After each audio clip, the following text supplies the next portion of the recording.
Good morning, everyone. Yeah, it works. I will start by asking you a question, and I think I can see clearly here. Does anyone here love to pay their bills? No one? Well, surprise, surprise, I love to pay my bills. I generally do. As a matter of fact, I'm looking forward to my next holiday, swipe my card, pay my bill. Said absolutely no guest ever, right? I mean, why would they? None of us would. We don't think of payments as the love of our life, even though some of us work in the industry, right? But they are quintessential to us all, and they are one of the reasons why we're here all today at HEDNA as well, talk about payments. So then why is it so difficult improving payments experiences within our industry? My name is Anna Maria Leonte, as I've been rightly introduced. I am Business Development Manager at Discover Global Network. For those of you who haven't heard of us, we're a global payment company. We issue cards globally. A few examples here: Diners Club, International, and Discover. Discover card is our card issued in the US. It has been the most preferred cards amongst American cardholders for 27 years in a row. And it's a top-of-wallet card, especially in the UK. And Diners Club International, which is our corporate card. If you're based in Switzerland, anyone here, you may have one of these cards yourself. It is our corporate card, and it has higher value spent on it than all the other cards in our portfolio. If hotels love their guests, we love our cardholders for the exactly same reason. We try to keep it simple for them. So no matter where they come from the US, from Canada, from Germany, no matter how they want to spend online or face-to-face, with Diners Club or Discover card, the experience is one and the same, and it's very simple. And this is why I'm here today with you as well. I'm here to share actually the results of an exciting brand new research. So if Focusrite had the research, it was quantitative research, ours is qualitative. So what did we do? We interviewed 5 top hotels to understand how they were so successful. And in doing so, we selected those hotels that cover a variety of hotels, so no matter who reads the white paper, they find themselves in it. So we covered a wide range of hotels, from economy to luxury, from boutique to hotel chains. And we selected them as well based on key success parameters, such as best hotel in class for the overall user experience, best hotel with the highest but also recurrent revenue increase, and best hotels in terms of conversion rate. And by conversion rate, I mean rebookings. So why did we want to do that? Well, we try to really ask ourselves, do we really know what the guest experience is within the hotel industry? I mean, we all talk about it, but let's find out what is it. From the moment the guest books the trip online to the moment they pay, potentially rebooking as well. Number 2, to try to understand as well, what are the hurdles this guest goes through, and alongside the guest, the hotel as well. And number 3, but not the last, to understand how do we take all these key lessons from these 5 hotels, summarize it in a way that you can take tangible action in your own hotel. So how did we go about it?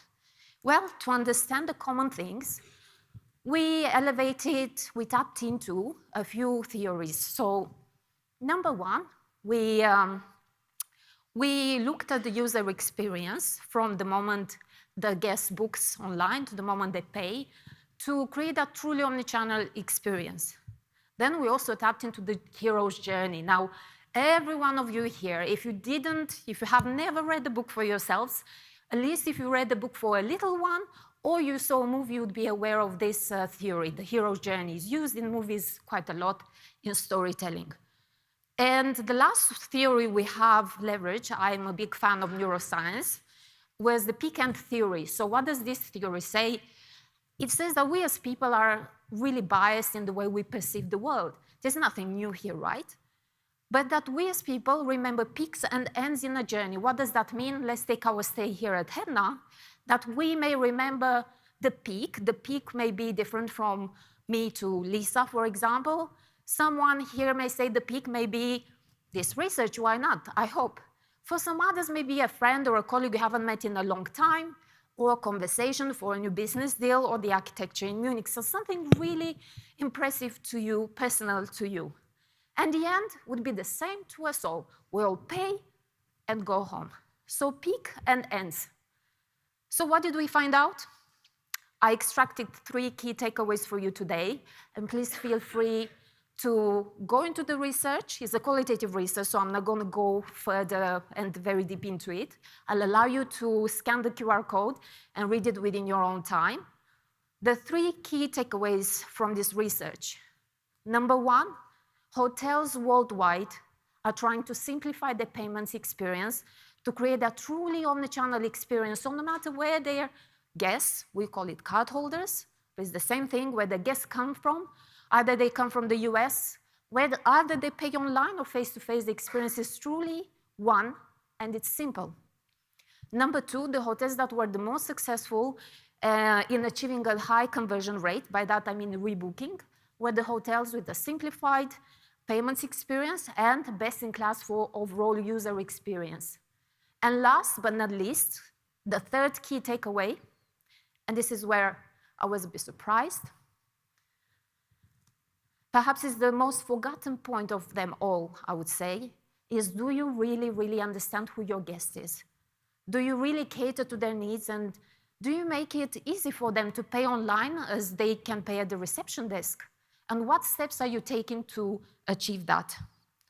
This is the QR code. You can scan it and read the white paper for yourself. I have a print copy there. I can only give it to a hotel. If you have any questions regarding the research regarding us, why not? Feel free to reach out. I'm going to be at the event with you as well. And for later conversations, my email is here as well. Thank you for your time.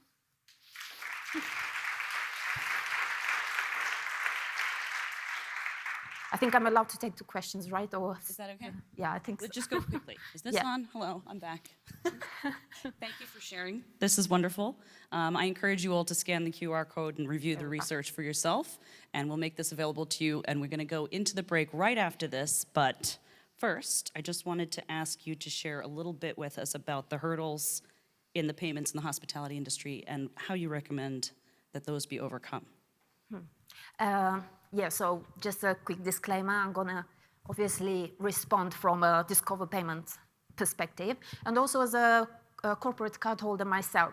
So I think what I noticed predominantly across the industry, it doesn't mean everyone is the same, right? But all hotels, they have one strategy, one set of objectives. But when you talk with them, you realize they're really working in silos. And that's across the board. Especially you see it's more obvious with the hotel chains because they're bigger. So I would think if I was allowed to compare the hotel industry, I would compare it with the retail industry before the e-com boom. What I mean by that is that everyone is trying to achieve the same, but technology adoption is slow, but it's happening. And I think we can see more changes in the next years. I think actually a better, more rounded response you'll find in the white paper from the interview we had with the VP of Payments and payment strategy of these hotels. Okay, and just quickly, we have people from US, Europe, all over. Any key regional differences that you would like to highlight? I'm based in London, so I can say it based on how we work with our colleagues, right? So there is, I would say, if you look at the APAC, EMEA, the US, I would dare to say that the APAC is the only region where hotels have succeeded to achieve that truly omnichannel experience, where e-com and face-to-face truly blend into one. And you don't really need to even work in the industry to see that, right? Yeah. And yeah, I think there are differences between them. Europe is coming second. We had a kick based on the last years, what happened with COVID. US is following, but I think there is one common denominator amongst them all, which is keeping up with the technology adoption. Many people coined it as digital Darwinism, or in simple words, is the ability of businesses to keep up with the high-speed technology adoption by the consumer. So more in the white paper. Very good. Thank you very much. We appreciate it.